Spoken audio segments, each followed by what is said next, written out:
উত্তর সিকিমের ছবি রাখলাম আপনাদের সামনে। প্রাকৃতিক বিপর্যয়ে যেন কিছুতেই পিছু ছাড়ছে না সিকিমের। একটানা বৃষ্টির কারণে একদিকে যখন তিস্তা ফুঁসছে, তার ভয়ঙ্কর রূপ দেখাচ্ছে, ঠিক সেই জায়গায় দাঁড়িয়ে সিকিমের একাধিক জায়গায় ধস, যার কারণে কার্যত বলা যায় ব্যাপক ক্ষতির মুখে কিন্তু সিকিম।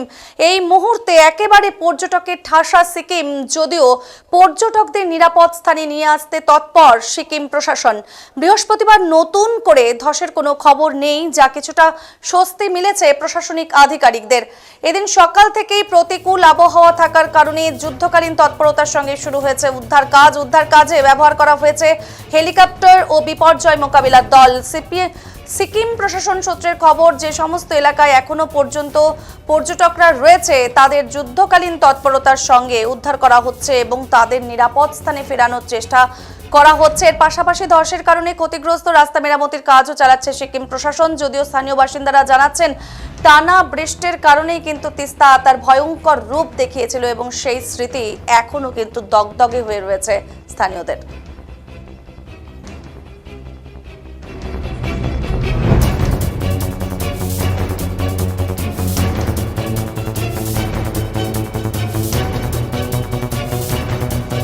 আরো একবার জানাবো, প্রাকৃতিক বিপর্যয় যেন কিছুতেই পিছু ছাড়ছে না সিকিমের। একটানা বৃষ্টির কারণে একদিকে যখন তিস্তা ফুঁসছে, তার ভয়ঙ্কর রূপ দেখাচ্ছে, ঠিক সেই সময় সেই জায়গায় দাঁড়িয়ে সিকিমের একাধিক জায়গায় ধস, যার কারণে কার্যত বলা যায় ব্যাপক ক্ষতির মুখে সিকিম। এই মুহূর্তে একেবারে পর্যটকের ঠাসা রয়েছে সিকিম, যদিও পর্যটকদের নিরাপদ স্থানে নিয়ে আসতে কিন্তু তৎপর রয়েছে সিকিম প্রশাসন। বৃহস্পতিবার নতুন করে ধসের কোনো খবর নেই, কিছুটা স্বস্তি মিলেছে প্রশাসনিক আধিকারিকদের।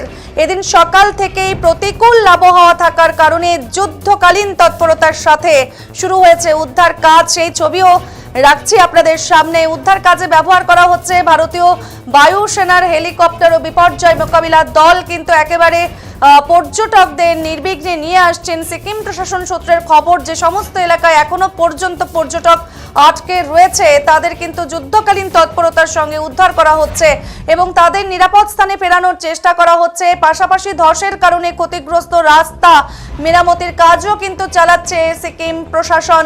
যদিও স্থানীয় বাসিন্দারা জানিয়েছেন, টানা বৃষ্টির কারণে তিস্তা তার ভয়ঙ্কর রূপ দেখাতে শুরু করেছে এবং গত 2 বছর আগেও তিস্তা যে ভয়ঙ্কর রূপ দেখিয়েছিল এবং সেই স্মৃতি কিন্তু তাদের এখনো অমলিন।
দেখতেই পাচ্ছেন, সিকিমে কিন্তু একেবারে ভারতীয় বায়ুসেনা এবং বিপর্যয় মোকাবিলার বাহিনী কিন্তু একেবারে এরকম করে রেস্কিউ করছে সেখানকার পর্যটকদের।